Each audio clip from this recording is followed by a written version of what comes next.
आज हम दक्षिण कलकत्ता लॉ कॉलेज से आई एक काफ़ी गंभीर खबर पर बात कर रहे हैं। जी। 25 जून को वहाँ एक लॉ छात्रा के साथ कथित तौर पर सामूहिक दुष्कर्म की घटना हुई है और हमारे पास इससे जुड़ी कुछ रिपोर्ट्स हैं।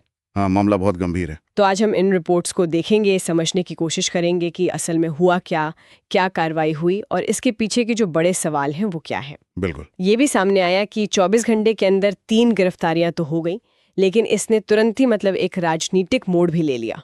हाँ, वो तो आजकल होता ही ऐसे मामलों में। चलिए इस पर थोड़ा गौर करते हैं। तो रिपोर्ट्स के मुताबिक घटना 25 जून की शाम की है, कॉलेज कैंपस के गार्ड रूम में। जी हाँ, गार्ड रूम में एक फर्स्ट ईयर की छात्रा पर ये हमला हुआ। और आरोप मुख्य रूप से मनोजित मिश्रा पर है, जो कॉलेज का पूर्व छात्र है और वकील भी। हाँ, आरोप है कि उसने शादी का प्रस्ताव ठुकराने पर यह हमला किया। अच्छा, और इसमें 2 और छात्र शामिल बताए जा रहे हैं, जैब अहमद और प्रमीत मुखर्जी। जी, उन पर आरोप है कि वो पहरा दे रहे थे और शायद घटना को मोबाइल पर रिकॉर्ड भी कर रहे थे। और पीड़िता को धमकी भी दी गई थी, ऐसा रिपोर्ट्स में है। हाँ, ये बातें सामने आई हैं और जो मेडिकल जांच हुई 26 जून को, उसने भी हमले की पुष्टि की है। उसमें क्या पता चला? उसमें जबरदस्ती के निशान, काटने और खरोच के निशान पाए गए। हम्म। तो पुलिस ने फिर बीएनएस की धाराओं के तहत मामला दर्ज किया है।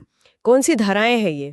इसमें गलत तरीके से रोकना, मतलब धारा 127(2), सामूहिक दुष्कर्म की धारा 71 और शाज़ा इरादे यानी धारा 35। शाज़ा इरादा, इसका मतलब क्या है आप? इसका मतलब ये है, और सुप्रीम कोर्ट ने भी ये कई बार साफ किया है, कि अगर किसी अपराध में कई लोग शामिल हैं और उनका इरादा एक ही है, तो सब बराबर के जिम्मेदार माने जाते हैं। अच्छा, भले ही उन्होंने सीधे तौर पर शारीरिक हमला ना किया हो? बिल्कुल। अगर वो उस साझा इरादे का हिस्सा थे, जैसे पहरा देना या मदद करना, तो वो भी उतने ही दोषी माने जाएंगे। ठीक है। अब ये जो आरोपी हैं, मनोजीत मिश्रा, 31 साल का पूर्व छात्र, वकील। जी, 2022 बैच का है और अलीपुर कोर्ट में प्रैक्टिस करता है। और उसका नाम सत्ताधारी पार्टी की छात्र शाखा टीएमसीपी से भी जोड़ा जा रहा है। हाँ, ऐसा कहा जा रहा है। और वो कॉलेज में एक अस्थायी नॉन टीचिंग स्टाफ भी था। ओह, ये भी? जी। और बाकी 2 आरोपी जैब अहमद और प्रमीत मुखर्जी, वो भी कॉलेज के छात्र हैं, 19 और 20 साल के। तीनों अभी पुलिस हिरासत में हैं। हाँ, 1 जुलाई तक पुलिस हिरासत में भेजा गया है। तो ये जो मिश्रा का कथित राजनीतिक कनेक्शन है और वो कॉलेज का स्टाफ भी था, ये मामले को और पेचीदा बनाता है ना? बिल्कुल।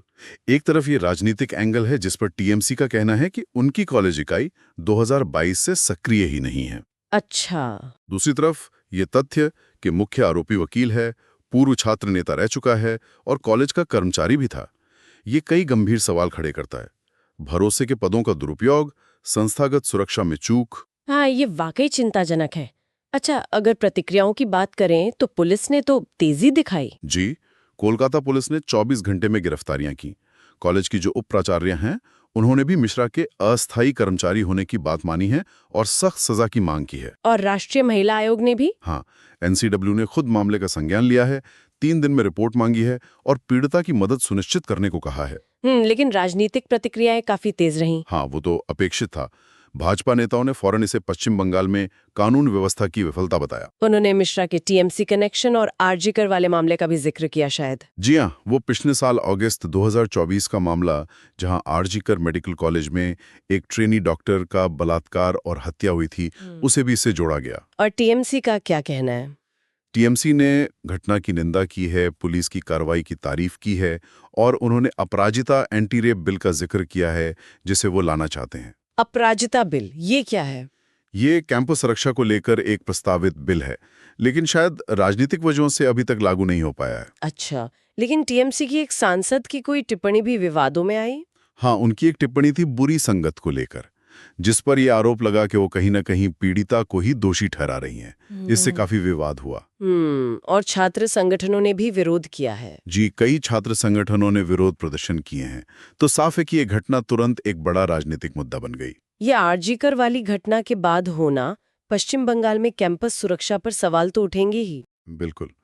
ये घटना फिर से वही मांगे तेज कर रही है, कैंपस की सुरक्षा बेहतर हो, स्टाफ और छात्रों की पृष्ठभूमि की सही से जांच हो, न्याय प्रक्रिया तेज हो। और ये भी दिख रहा है कि कैसे 2026 के चुनावों से पहले ऐसी घटनाओं का राजनीतिकरण हो रहा है। निश्चित रूप से अपराजिता बिल जैसी कोशिशें शायद इन चिंताओं को दूर करने का एक प्रयास हैं, लेकिन उनका लागू होना भी राजनीतिक खींचतान में फंसा हुआ लगता है।